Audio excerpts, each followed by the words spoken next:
Hi, this is Natalie Lander, voice of Kinsey, Tara Branford, Stargirl, and many others. You are listening to a W2Mnet podcast. You can visit W2Mnet.com for other podcasts about entertainment, video games, sports, and wrestling. There we go. Greetings, salutations, whatnot. Been a while, hasn't it? Yeah, give or take a month? Ish. It happens, off season. We don't tend to do much in these off seasons. We did that whole greatest of all teams thing to hold us over last year, but well, that cost us 2 co-hosts, so Yeah, well, we don't want any twinsies from that experience, so I think we'll be good. Let's move it forward. Good evening, afternoon, whenever you happen to be listening, and welcome to the kickoff, a presentation of the W2M Network online at W2Mnet.com. I am your host. My name is Harry Broadhurst. Around these parts, I am the voice of reason, allegedly. Joining me, as per usual, tonight he is the anchorman, although going forward, he is the Urban Dictionary. This is Eric Watkins. Stay classy, W2M. So, as I mentioned, we have a Newsdesk episode for you guys tonight. We're going to take you down all the latest news and notes and everything. Obviously, there's nothing to talk about in the way of games happening or anything like that right now. There's some breaking news to come out over the course of the last couple of months that we will be getting to. I hope you have the XFL story lined up. Yes, actually, because, the XFL, CFL, that took a little bit of a turn. So we're going to end the show with that particular topic. Very well. We call that a deep tease in this market, or, as we like to do here on the kickoff, dun, dun, dun. Dramatic reverb. You know where my favorite place to listen to dramatic reverb is, Eric? What place might that be? That would be Amazon Music. Well, I mean, but Amazon Music isn't just all about dramatic reverbs. I mean, they've got whole-ass music collections along with podcasts. Be it something from the W2M network, like Black Irish, like something from Rattleitch Broadcasting, like Chapter Select, or say if you're not with W2M network, that's completely fine too. There's a wide variety of music and podcasts for your listening pleasure. But if you go there right now, it's limited. How do you get unlimited, you ask? You go to getamazonmusic.com/W2M network, and you will be able to get a free 30-day trial for Amazon Music Unlimited. In addition, you can listen to any of your favorite W2M Network podcasts by searching for the W2M Network on any Alexa-enabled device. Again, all you have to do, go to getamazonmusic.com/W2M network, and we'll hook you up. That was smooth as butter. Of course, your specialty is being smooth, you sumbitch. What up, lifestyle? Legit popped her with that one. Well played, Broadhurst. Well played. All right, real quick, before we go any further, as is tradition for these months when we do shows here, and on a more serious note, tonight's episode of The Kickoff is dedicated to the memory of Carla Denise Broadhurst, May 20th, 1987 to July 8th, 1996. Miss you, little sis. This one's for you. Eric, shall we get cereal? Yes. Now, I will say, just as like a brief thing, for the co-hosts who aren't here, particularly Jason, well, it's a bit of an interesting thing. He actually came this close to doing his first Newsdesk in a while. But since he is not here, there's a reason for that. He is on the brand new, or premiere, if you will, of the Second and Short podcast as their fantasy football guru. So you head over to Second and Short. He made his debut. The episode is up on Spotify, Anchor, and other listening devices. Give them a listen. Very great insights. And Jason, of course, talking about the Scott Fish Bowl and bringing his vast wealth of fantasy football expertise to the program. A very good listen. Just saying. And we offered to Keneddi Eddings, but unfortunately she can't words. In all sincerity, Jason and Keneddi had prior commitments this evening. As we all know, Jason doesn't do news desks. That's kind of a thing around here on the W2M network. So Erik and I will handle the news desk, and then Jason will bring his smarmy news back when we start getting into the regular episodes of the kickoff, beginning with our college football preview edition, August 5th.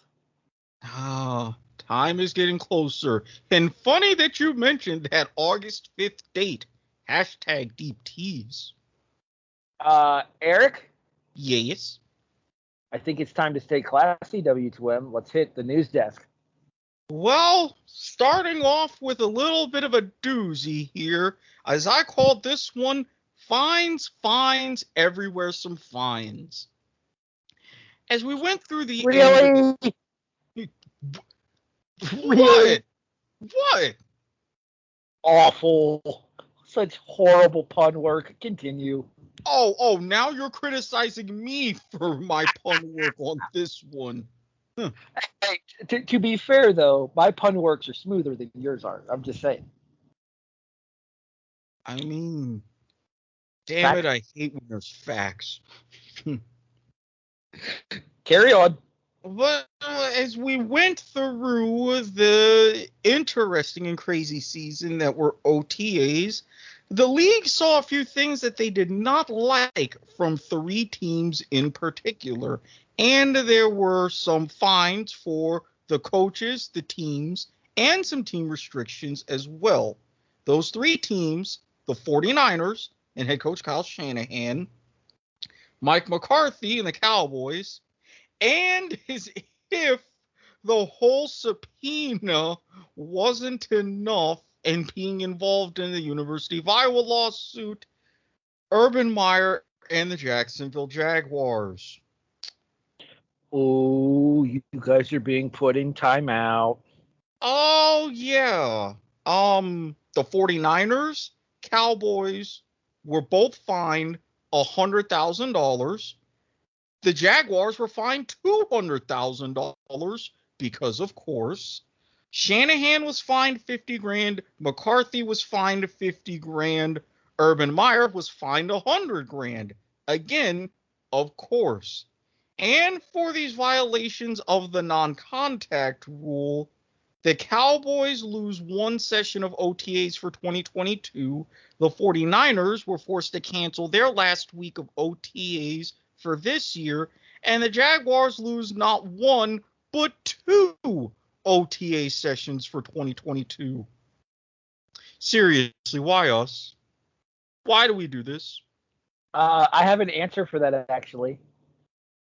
All right. Because now that he's back down there, Urban Meyer has to Florida man. It's in his contract. But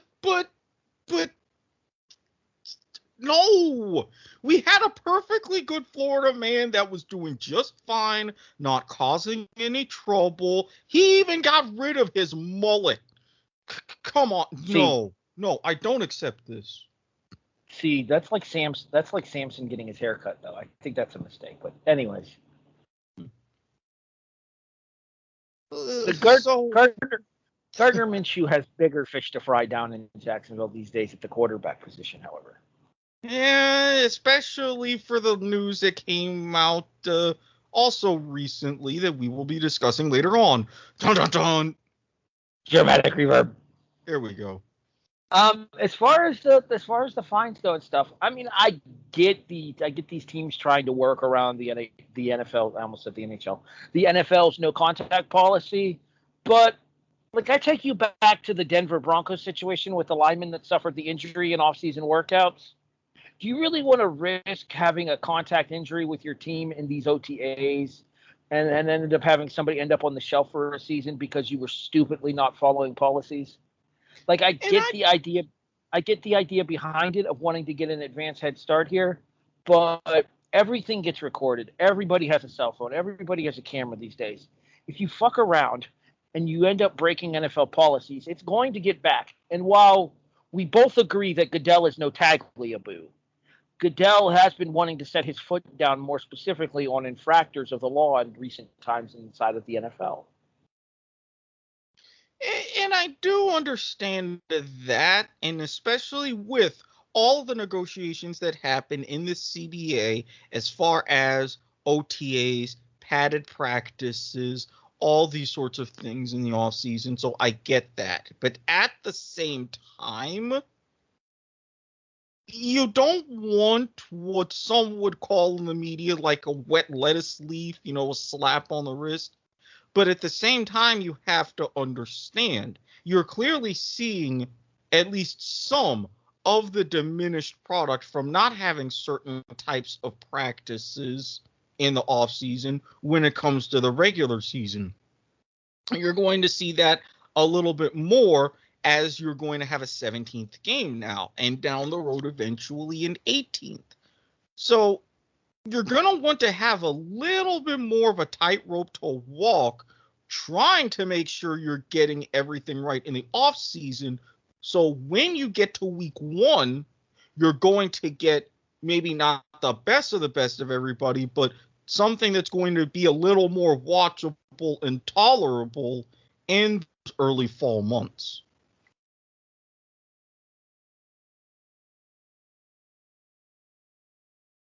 And I see a muted microphone.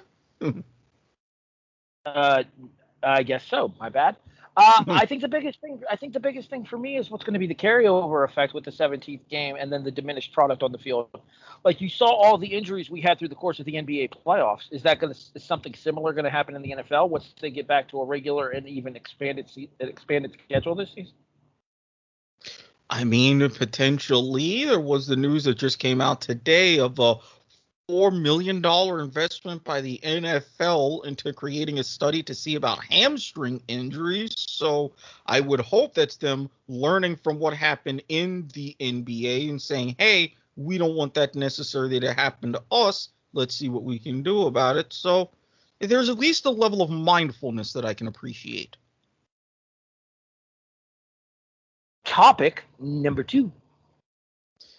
From fines to a more modern day classic headline, shots, shots, shots. Shots, everybody. Sorry. This one, a little bit of a dedication to Robert Taylor. This one's for you. Sorry. Course of habit hearing that name on the show.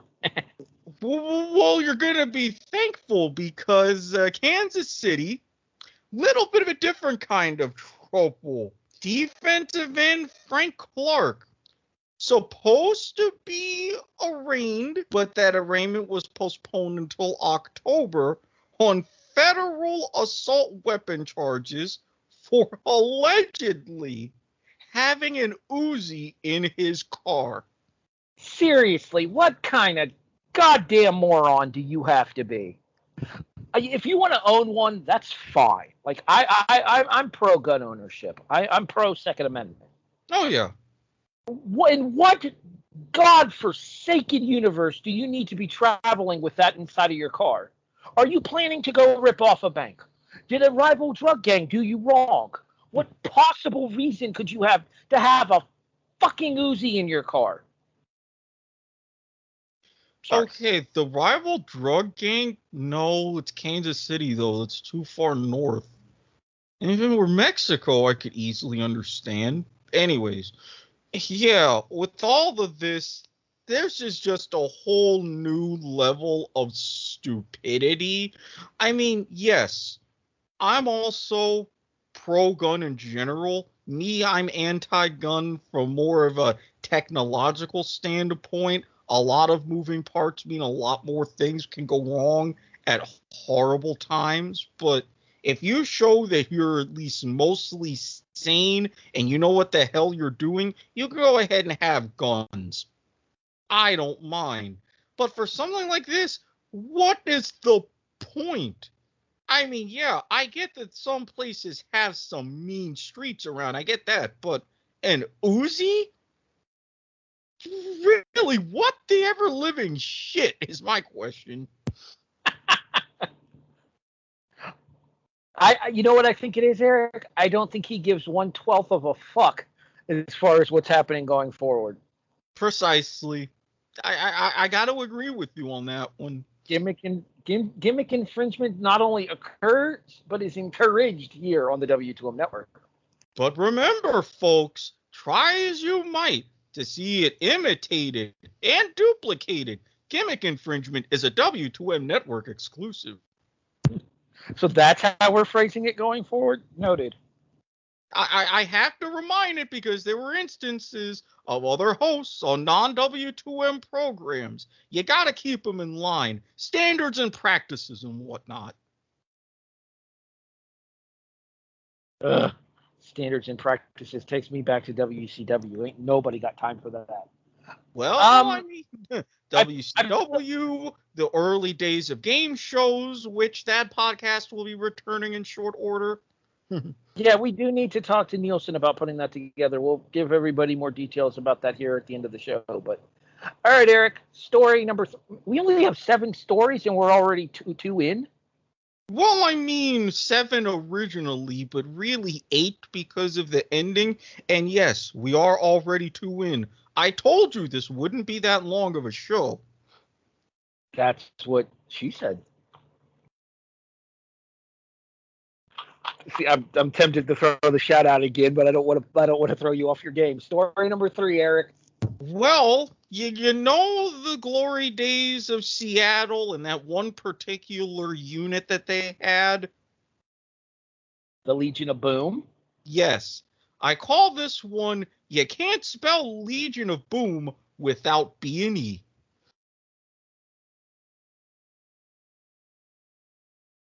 Nothing? I mean, not accurate, but funny. Well, I mean, it's actually pretty close if you think about it. Now, hear me out.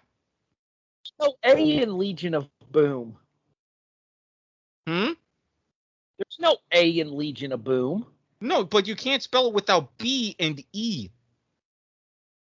Oh, B and E. Okay, that's fair. Yes, I can grant that. All right. Yes, because I'm thinking the word and you're using the ampersand here. Yes, because it ties into the story. Yes, Richard Sherman being a dumbass. Continue. Well, not facing not 1, but 2 separate charges in Seattle. One being a hit and run, abandoning his car at a construction site after running through a barrier, and then another charge, up to 4 charges, stemming from an incident where, as a 911 call was released and it detailed, he was drunk, trying to break into a family member's home, got into it with police officers, and they needed a dog to eventually complete the arrest. A judge has just today ordered his release, and is also part of that 911 call, he supposedly threatened to kill himself. So not only is he basically released under his own reconnaissance, he cannot drink alcohol, cannot go to the father's house, and some of the more severe charges, including domestic violence, which under Washington state law were attached because it was a home of relatives, were released. But the existing charges are still pretty bad. Eric? Yes? This is going to sound awful. Okay. But tell me if I'm wrong here. Go on. Oh my God, he's turned into Antonio Brown. He's getting there. He hasn't gone full Brown yet. Well, friends never let friends go full Brown, I'm just saying. No, and especially you can't blame any sort of hits to the head with this one, but I I can see where you're going. like. What is it about the off season that turns players into absolute fucking morons? Well, when you have a bunch of money, you have nothing to do, certain things happen. Now, granted, you and I have known each other for many years. You put me in a situation where I have a lot of time on my hands and a couple $1,000,000 at my disposal. All right, bad shit's gonna happen. I get it. Granted, not levels where I'm going to end up on television, but That's not true because I'm pretty sure with a large amount of money and the extra free time, you'd probably end up on Sex Sent Me to the ER somehow. okay, let me rephrase. Not something to where I would land on the news on television. Come on, you got to admit that was a solid reference. That was a solid reference, and I'm thinking, would they let me play myself in that instance? Because I know normally they do a lot of recreations with other actors and stuff, but I mean, we're talking about. I am a thespian, folks. I said thespian. You can tell I'm in a mood tonight. Well, it is that time of night, so don't get me wrong. I kind of expected this. Yeah, let's go ahead and give everybody a little peek behind the W2M curtain here. It is currently 12:42 a.m. on the East Coast, 43 a.m. on the East Coast as we're recording this. Because my schedule during the day was busy, Eric's schedule this evening was busy, and this is the only time that our schedules happen to line up in order to be able to do this particular Newsdesk episode of the Kickoff. And when it comes time to when recording at this time of night, yes, you're going to get some gloriousness. Here we are. All I'm going to say is episode 69 rules may or may not be in effect this evening. Well, I mean, we are creeping up towards episode 138, so I'm not saying, but I'm just saying. Episode 138, the re-giggity. Oh my God. I think that has to be that episode's title. You pretty much just locked it in. I don't know if you know that. Oh, for sure. Hey, you're the one that's posting this stuff to the website. Speaking of which, you can find everything on the soon-to-be updated website for the W2M Network. That is W2Mnet.com. All of your favorite W2M Network shows, from Chapter Select to The Kickoff to Black Irish to so many other shows that you can check out there. In addition to everything that is brought to you by the Rattlegion Broadcasting Network, such as TV Party Tonight. I know I have a few plugs there. Jason would have a few plugs as well if Jason did news desks, which we all know he doesn't. But you can find all that and more in the soon-to-be redesigned W2Mnet.com. Fun fact, Eric. Yes? You know how they're redesigning the W2Mnet website? I hear they're using Grammarly. Well, of course. Whenever we go up and we put together our posts for the website, we always use Grammarly. It's a very, very handy widget in Chrome, but you can also use the standalone software. And let me tell you, this isn't just your run-of-the-mill, a spell check, or, this red line here, or this and that. No. You're going to get a very good spell check, a lot of grammar mistakes, context. You can even rewrite full sentences for better clarity. Grammarly will help you with that too. So go ahead. You know when you need clarity, Eric? Yeah. You're sending hate mail. Well, if you're sending hate mail to s.garmer@gmail.com, or if you're so inclined to have so many grievances about W2M shows that you put together a Google Doc about it, you're going to need Grammarly to put together that Google Doc just well to get your point across. Now, say you're not hate-filled and you're not using your time out of all of this needless anger and bloviation. Say you're writing a resume or putting in a job application or even sending an email to loved ones, maybe they be across the country or halfway around the world. Absolutely, Grammarly will be right there to help you too. Now, you can just stick with the regular features that Grammarly has, or if you go to getgrammarly.com/W2M network, you'll also get a free trial to where you get their extra features, including making sure that you have that proper tone. Let the hatred flow through that Google Doc. Let the love flow through your emails. Let the professionalism go through in that resume. All of those right at your fingertips if you just go to getgrammarly.com/W2M network.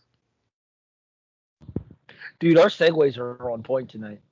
I'm telling you, when you got the wavelength going, you got the wavelength going. Story number 4. As I pull back up the list, now, as we all know, we have your guest hosting run of Jeopardy! This particular guest host was trolled during a Final Jeopardy answer and couldn't help but shrug his shoulders when none of the contestants in a particular episode could properly answer a question involving the team that he plays for. So are we calling this particular question leader of the pack? ... Actually, no. Who is Aaron Rodgers? Also applicable. Very impressive. See, I would have thought that by having that Jeopardy answer, you would have clicked right in on that. So much for the wavelength. Okay, to be fair, this whole guest host Jeopardy thing is throwing me, man. But that's a conversation for our other podcast. Well, one of our other podcasts. We do a lot of fucking podcasts there. But we gotta give the people what they want. I mean, I am nothing if not spontaneous. The The person that was meant for will know who that was meant for. Continue.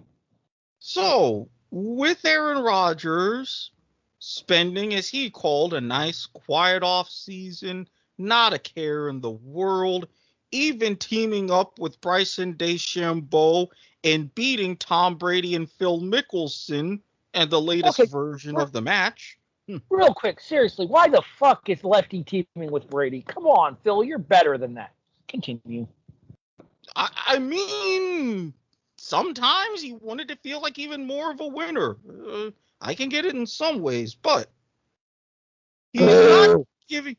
he's not giving a very clear time frame of when he's coming back to Green Bay. AJ Hawk has come out and with conversations with him and said, yes, he's going to be back. He'll be back in a couple of weeks. Everything will be sorted. But with after OTAs, after minicamp, and now with training camp coming around the corner, there's still a little bit of a hesitance. Is this another situation that's primed to get ugly? I almost feel bad for the unicorn. Really? Waiting for that reference to sink in. I'm sure the reference is already sinking in, but you have to be curious about why you're using the particular reference.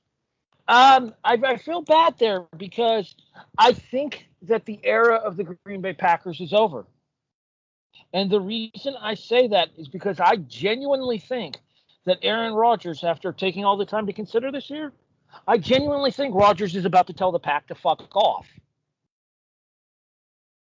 He doesn't need this. Granted, he is still under contract for another season, but he doesn't need this. He has a potential multi-million-dollar a year gig with Jeopardy waiting him if he so chooses. Because Mike Richards was said to be very happy with how Aaron Rodgers performed as the guest host on Jeopardy.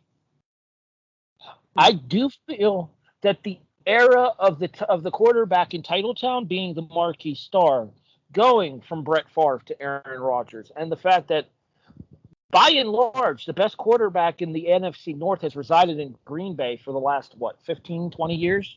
If not more. Yeah, if not more. I think that era is coming to an end.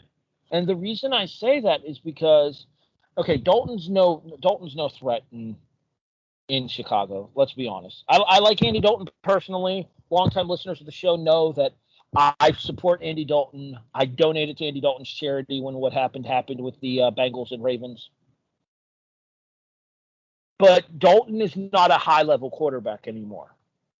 Hence Justin Fields. Who's, in my opinion, going to be a bust in the NFL, as we talked about. Minnesota is Kirk Cousins, who's, let's be honest, nothing spectacular to write home about either. Hey now, you put him in a 1 o'clock Eastern game. That fucker's dangerous. If Green Bay ends up having to start Jordan Love at quarterback this season, I don't think there's any question that the best quarterback in the NFC North this year is Jared Goff in Detroit. Which is a scary thought in and of itself because Goff has been less than spectacular with the Rams. But Jordan Love is an unproven commodity, and if Rodgers walks away, the Pack could suffer for it. I completely agree, and I mean, Packer fans will know guys like Jim Zorn, Woodson, Lynn Dickey, and even to a lesser extent, the Magic Man Don Majkowski. Packers fans know what it's like to have great years at quarterback and great errors, but also very lean years in that regard as well. Yes, Jordan Love is still unproven. Yes, we would hope he would have some time to learn in this past year under Aaron Rodgers. But you're absolutely right. If you're relying on him, you're going to struggle at least this year, potentially next as well. And even with the startled look on my face when you had mentioned with Jared Goff being the best quarterback in that division, if that happens, you're not entirely wrong. And all of a sudden, that division is thrown into utter chaos. Would Aaron Rodgers do it, knowing his personality and everything? I think it's very likely.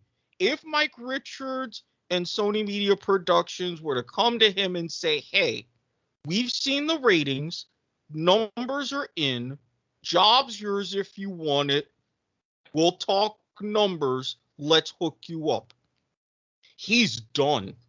I mean, even if he manages to finagle something to where, as he mentioned, do the filming in certain times and then play the rest of the season, hey, there it is right there, and he would care even less. So if I'm Green Bay, I am thinking very long and hard about this.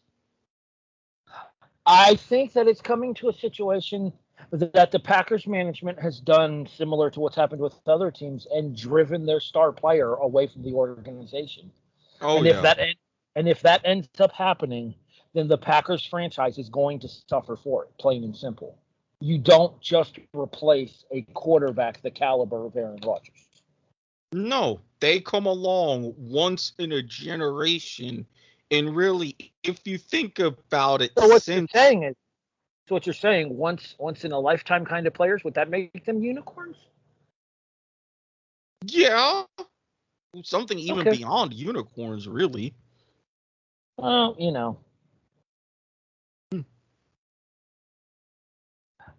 Go ahead and finish your thought. If only other teams could be so lucky. But yes, these kind of players, and if you look at Green Bay's history, they're lucky to have had 3 of them in their franchise since 1960. And if you date back into the entirety of their franchise, going back to 1920, they've had 4. A lot of NFL teams cannot say that. So, all right, I know 3 of the 4. Obviously, you're referring to Favre, Rodgers, and Bart Starr. mm-hmm. Who's the 4th? Bobby Abear played back in the 30s and 40s.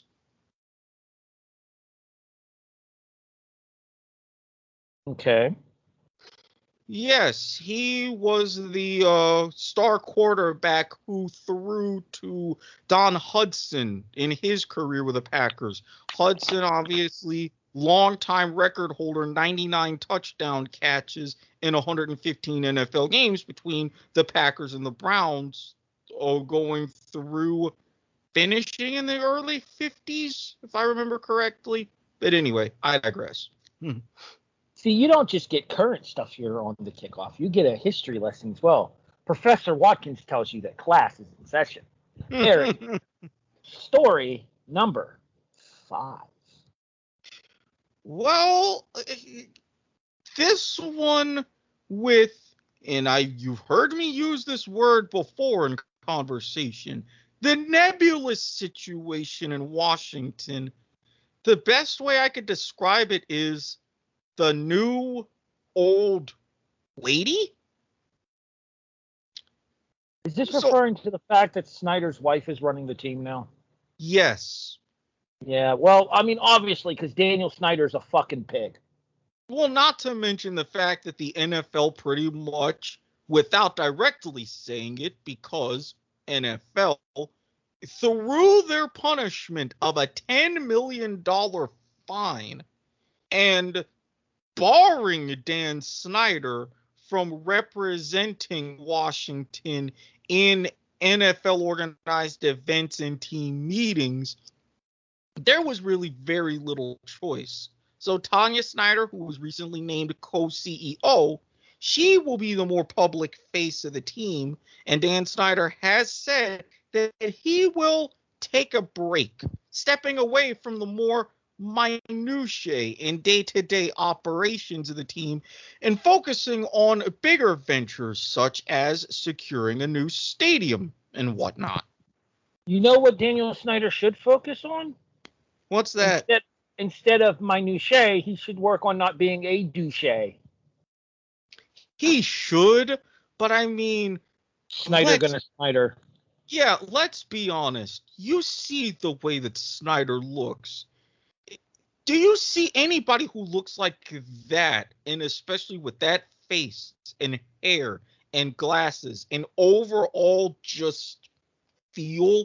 Does that not just scream rich douche? I believe the words that we would traditionally use are eminently punchable. Yeah, those still hold quite accurate today. Quite accurate.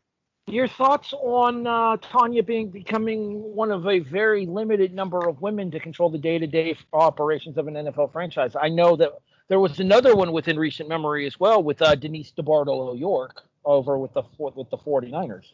Well, not to mention you also had with the Bears, and I also believe the Arizona Cardinals and the Saints as well. So didn't the wife of Wellington Mara run the Giants for a while too?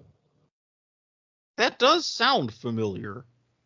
Yeah, so I mean, it's not like we haven't seen women running NFL franchises before. It's not a very commonplace thing, as this is traditionally a male-dominated industry. But it isn't exactly outside of the realm of possibility either. Not whatsoever. And going along the lines, women have shown very, very capable of running NFL franchises with aplomb, irregard to the situation and how they got there. I don't know a lot about Tanya Snyder, so I am going to reserve my thoughts. But if she has shown any other capability like the other women who have come before her, then at a minimum, Washington is in much better hands. Well, I was just about to say, the fact that she is not Daniel Snyder is enough for me to know that Washington is in better hands than it was. This is true, and like I say, you've got that going for you. Now let's see what you have based upon your own merit. The last thought that I will give you for this, and this should sum it up perfectly for you. You ready? Yes. Daniel Snyder makes the guy who owns the Clippers look like a decent person. That's saying something, and for those who know and who have lived in the DC area, and I'm even especially hearkening back to the stories I've heard from Mama Watkins, as it's been her stomping grounds. When you have owners like Abe Pollin, who owned the then Bullets, and Now the Wizards. And previous Washington owner Jack Kent Cook. Yeah, if Snyder is doing something neither of those owners did, you know he done fucked up. With regards to Daniel Snyder, NFL fans everywhere say goodbye and good fucking riddance. Indeed. Story number 6. Staying with the football team. Remember during this whole fire. Dumpster fire of a franchise. Continue. Well, maybe they're going in the right direction, because remember, as this whole rhubarb was going down, and the whole idea of making the brand, well, there's progress on that front. While the show is not in existence, Washington has said they will have their name and logo permanent, no less, in early 2022. And they've already narrowed down to some key candidates, but none of which will involve any sort of Native American imagery. Well, obviously none of them will involve Native American imagery, because then they're just going to get fucking sued again. Well, yeah, but again, this was still before Snyder was out the door, so you never know with him. All right, to be fair, saying that we're not going to come out and outright be offensive is actually progress for the Washington franchise. This is also true. Sad when you think about it, but factually accurate. I'm saying the Washington Americans. There is Americans actually would be interesting. And if you do it right, you could create a connection to the movie Any Given Sunday, because that was the nickname of the Minnesota franchise in that movie. But again, I digress. There's been talk of Red Wolves, Red Tails. See, wouldn't Red Tail have kind of a Native American connotation, though? Actually, no. That goes back to Tuskegee and African American pilots in World War II. Okay, well, that would be downright forward thinking of that franchise. I don't feel comfortable with Washington making intelligent decisions like that.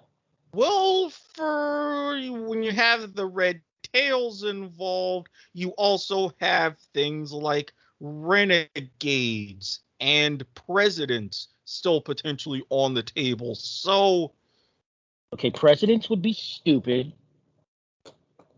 Just saying. Renegades I don't hate. But in fairness, wasn't there an XFL, or not an XFL? Yeah, the original XFL. Wasn't one of the original XFL franchises nicknamed the Renegades?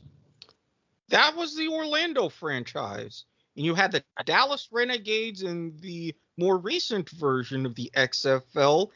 And you had the Ottawa Renegades in the CFL north of the border in the early 2000s.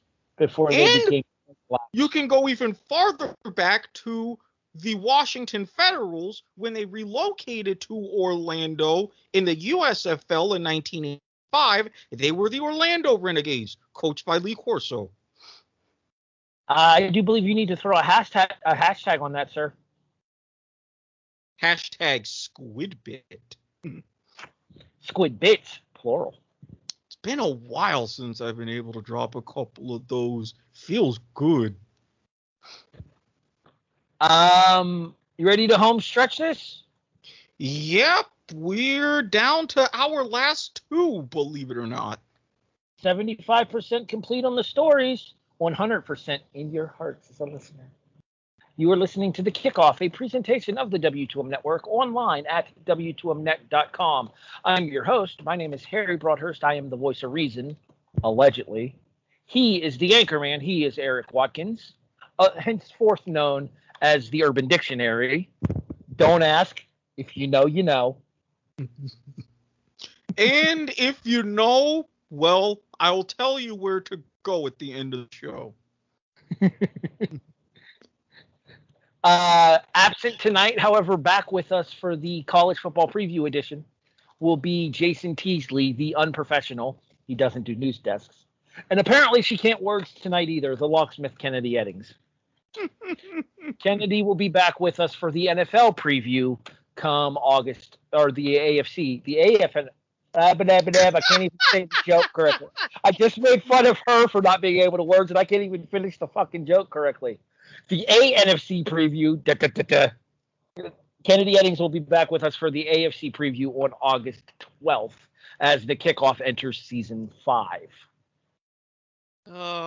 August is going to just start out with a bang. Well, here's hoping. Story number 7. I was about to say, I was waiting to see if you would both sell that or not. But I was debating, and then I finally decided to give you that one. I knew where you were going with that. Technically, it's mid-August, but that's neither here nor there. Continue. Well, still going to be a banger either way. But for story number 7, we're going to draft pick number 1, wearing uniform number 16. That's right. Trevor Lawrence done got paid. 4 years, fully guaranteed, of course. 5th-year option as a first-round pick. You do. $36.8 million with a $24.1 million signing bonus. And very beneficial as we continue to the home stretch of the offseason, his cap hit for 2021 will only be $6.2 million. I think this was a great deal, and hopefully Trent Baalke, now that he has these numbers in his pocket, will know where to go as we go towards training camp. Yeah, I think it's super important that you guys get Lawrence locked up long term there, because obviously the hope and the intention is that he's going to be the face of the franchise going forward, specifically with Urban Meyer as his coach. You guys have a very appealing, a very demographically sexy to other marketplaces 1-2 punch there with the sunshine blonde kid from Clemson who took his team to a pair of national championships, as well as the college football coach who led a trio of national championship winners in his time in the college game before becoming an analyst on a nationally syndicated Saturday morning college football broadcast in Fox's Big Ten. The Big Ten. Yeah, or Big Noon Kickoff. Yeah, Big Noon Kickoff. Right. Now, with all of this, I'm willing to admit there's been many speed bumps so far. But I think that with this, especially numbers-wise, he's comfortable. He's getting his money. The team is set up well.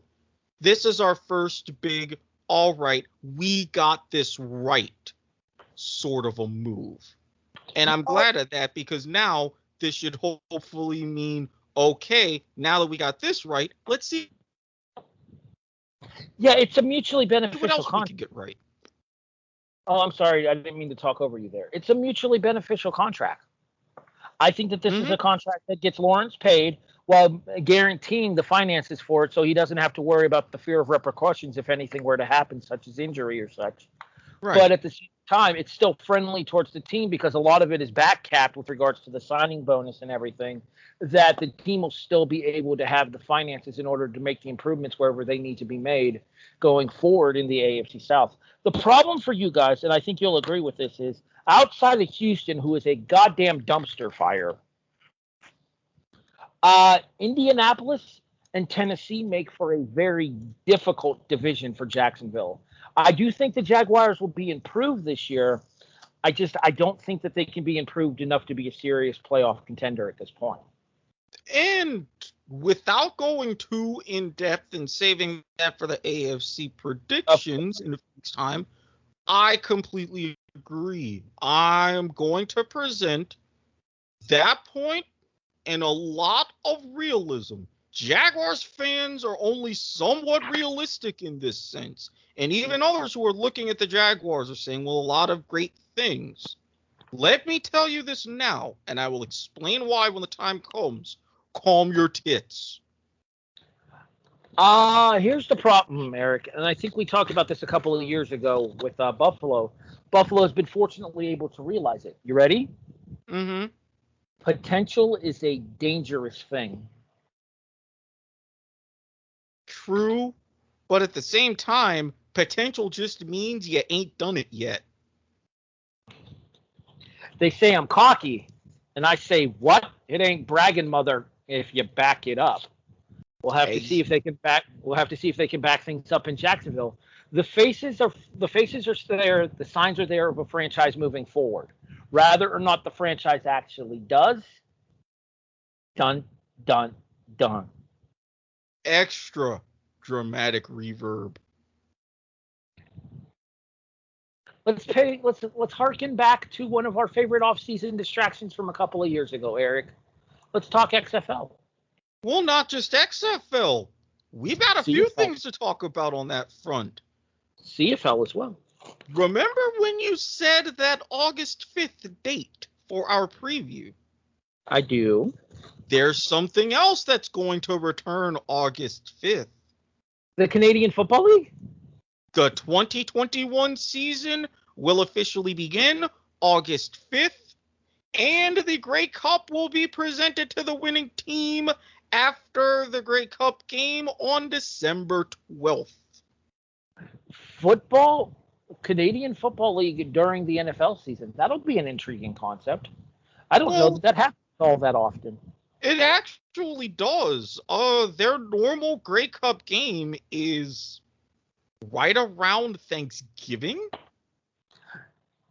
Okay, so maybe it's that I don't pay attention because I'm just so invested in the NFL season. But I will be curious with all of the downtime the CFL's had, because there hasn't been a season in like 2.5 years, right? Correct. Because of the pandemic, the government... The end of 2019 was the last we saw of the CFL.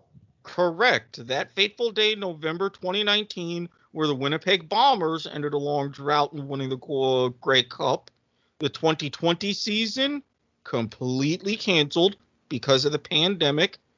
A lot of reasons swirling about why that happened, and the government deciding not to give the league any money to help sustain themselves. Consider that for what it is. Ottawa, they did the same thing here in 2021.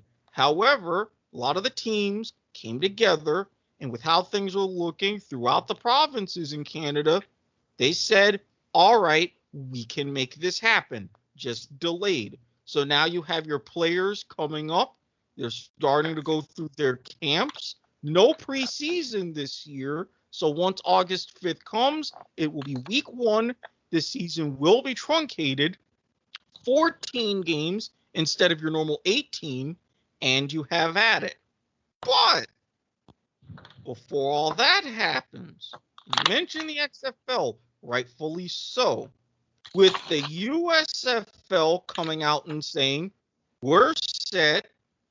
There's already been some more updates on that as far as ownership model, be it single entity like the XFL was in 2020, or if the proper people are vetted and the finances are there, individual owners for the 8 franchises.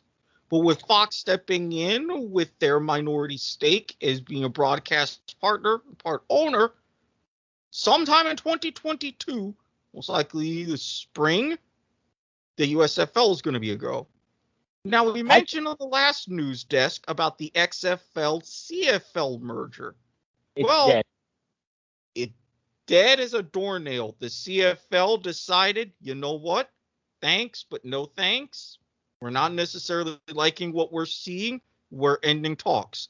And so, while the XFL has been very, very noticeably quiet, their most recent announcement, they're going to kick off in 2023.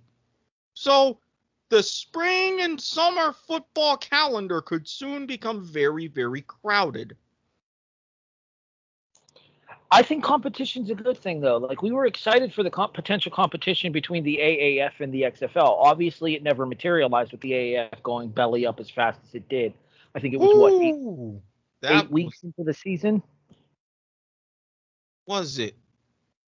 Yeah, either 7 or 8. It was either 7 or 8. Either way, it wasn't long at all.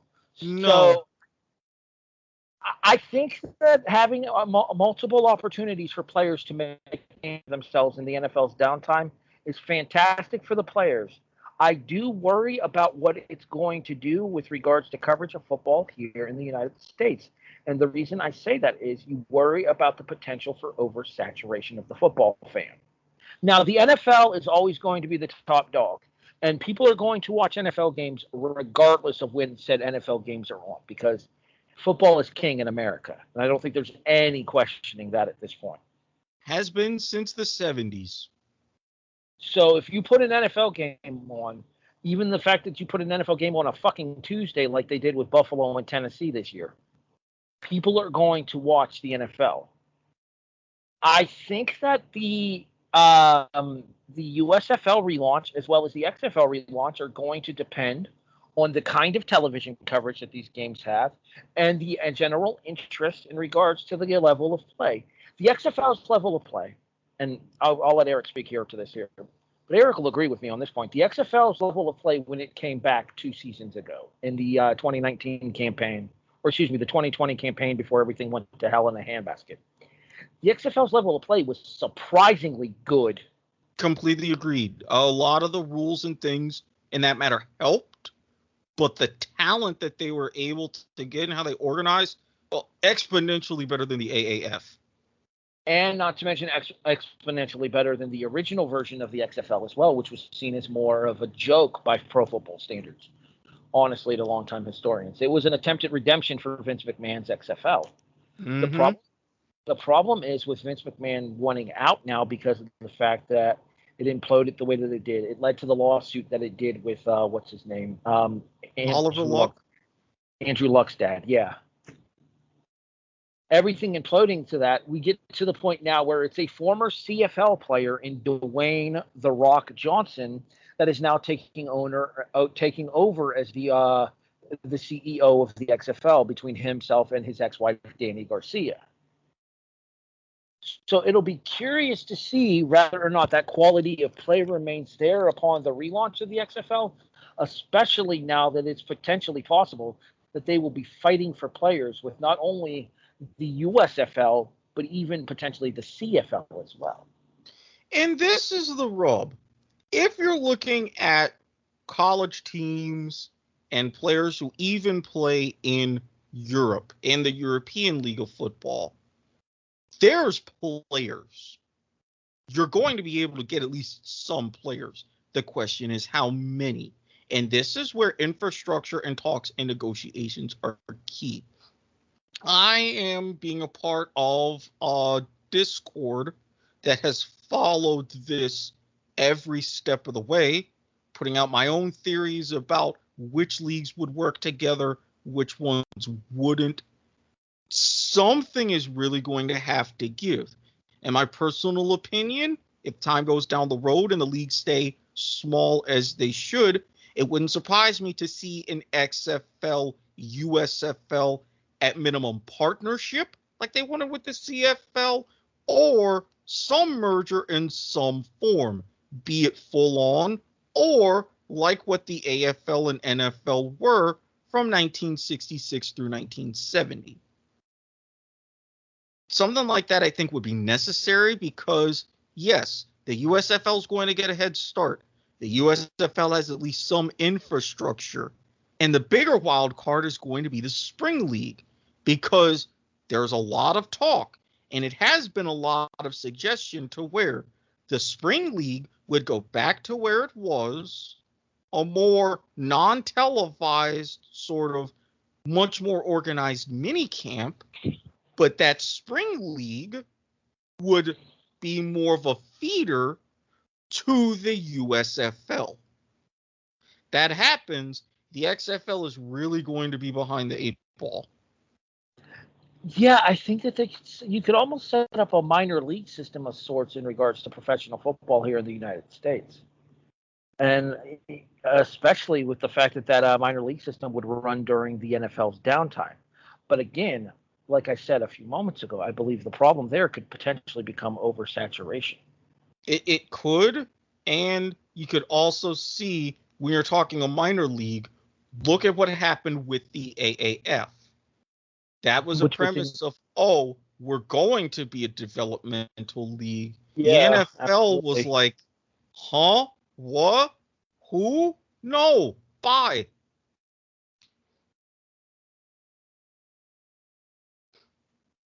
Eric, I believe that wraps us up.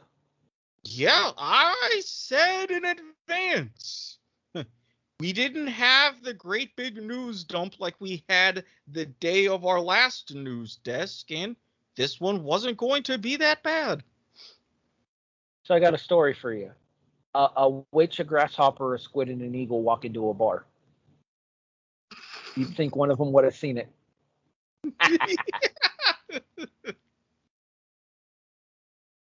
All right, I think I've been subtle enough to go ahead and put a wrap on this show, don't you?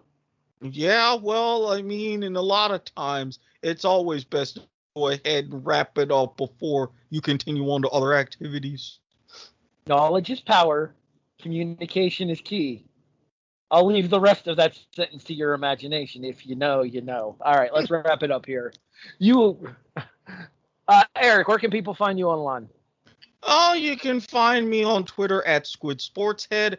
Yes, I know with the summer of soccer, I have not been doing a lot of live tweeting. I am sorry. But trust me, if you would have caught me the day of the Euro final, you would not have wanted me to be tweeting out there to begin with.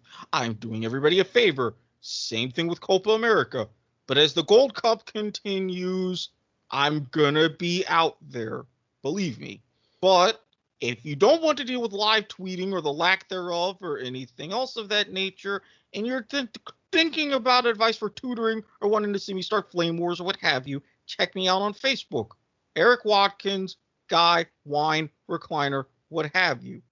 Now, if you're trying to get into some insight on shenanigans for episode 138, and you happen to know a little bit of the things that we've been talking about, you can go on Twitter at SquidSportsHead. Slide into my DMs. You give me the clues of who you are, then the vetting process will be bypassed. If you don't, then you will have to undergo that thorough and strict vetting process in order to gain access to my dark Twitter, Snapchat, Telegram, maybe Bliss, OnlyFans, few different places in that regard. And as always, this plug brought to you by the fine folks at Rick's TNT LLC. Website coming soon. Commercial coming soon. Tax consultation services now available. Notary public services available in the state of Florida. Wedding officiating services available in Florida as well. And potentially more teaching services coming soon. Fingers crossed. Possibly. You do realize I am never going to be able to hear you do your intro without giggling at the word vetting again?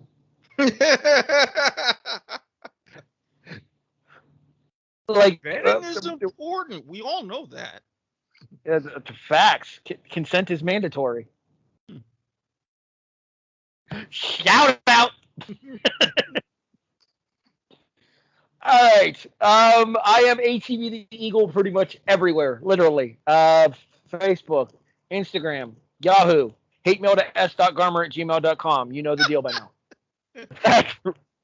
Still got time to snap that one off. I legit popped Eric and it threw me off there. Twitter, Grapple. If you're into pro wrestling, you can check out my star ratings over on Grapple. I do need to go back and catch up on the last couple of pay-per-views because I have gotten lazy a little bit because my time has been otherwise entertained. I wonder why. If you were to wander back to Snapchat, just saying. I needed the space on my phone. I'm sorry. Maybe if I put it on my computer, we'll see. Because it's not available on my tablet, or I would have put it on my tablet. I don't boo me. Boo the people at Amazon's Kindle store. Who do you think I'm booing? Come on, Bezos. You're going to let an 18-year-old into space, but you can't create a tablet that'll support Snapchat? Boo earns. I was saying boo earns. Yeah, I was saying boo earns too. Hey, Scooby, how did you get in here? And where did Hans Moleman come from? What the hell is going on around these parts? IYKYK, Eric. IYKYK. You know we're going to pop each other with that what's the other two return, right? Oh, yeah. They're going to be so in the dark, and I'm here to see it. They won't, but we will.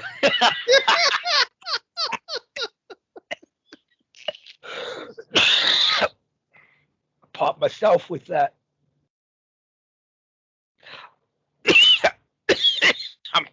I almost died, Eric. Jesus, don't die. Yeah, really. Just life left to go. I got to stick around. All right. You have been listening to The Kickoff, a presentation of the W2M network. I'm trying to get my wits back about me here. Online at W2Mnet.com. In addition, you can find us on all of your favorite podcast listening services: iTunes, iHeartRadio, Stitcher, Spreaker, Podbean, CastBox. Hey, Eric, guess what? Spotify is here. Oh yeah. If you're interested, me and Eric might have a little detail about a future project coming up as well. You know what we do have a quick detail about, though, is Life is Like a Game Show. The greatest game show ever tournament has concluded. The main show will be starting soon once Eric and I are able to hook up with Jonathan Nelson and record our pilot episode, getting to know the guys behind Life is Like a Game Show. And then we will move on to our tournament winner. Who was that tournament winner? Well, I guess you'll just have to listen to the episodes over on the W2M archive on Spotify to find out, won't you? Rancid Randy would be proud. And yes, hashtag moving 2021 is putting a mild damper on things. Once Nelson gets settled, life will be once again like a game show. Eric, you want to throw out a quick plug to Black Irish, and then we'll give Jason another quick plug before we get out of here. Oh, yeah. We schedules again. We're trying to figure everything out, but you can hear myself, Jason, and Keneddi because she loves being on there, providing her takes as well, preparing for another round of adult conversations on a Black Irish. Stay tuned because, yeah, if you thought that we had some doozies before with our last episode, which, call it for what it was, did quite well, we've got some big ones coming up in this next batch. So be prepared, but if you're offended, just fuck off. Jason is also bringing back the cheap seats, although technically it's the Cheap Seats Fantasy Edition, as part of Second and Short over on Anchor.fm. You can check out everything over there with regards to that. I believe it is called Second and Short officially, but it's the Cheap Seats Fantasy Podcast. Mm-hmm. So that's available on Anchor.fm. Jason and Keneddi will both be back for the August 12th AFC Preview Edition of the Kickoff. Jason will be back for sure for the August 5th College Football Preview Edition of the Kickoff. You have been listening to the Kickoff, and we'll catch you next time as we have been a presentation of 2M.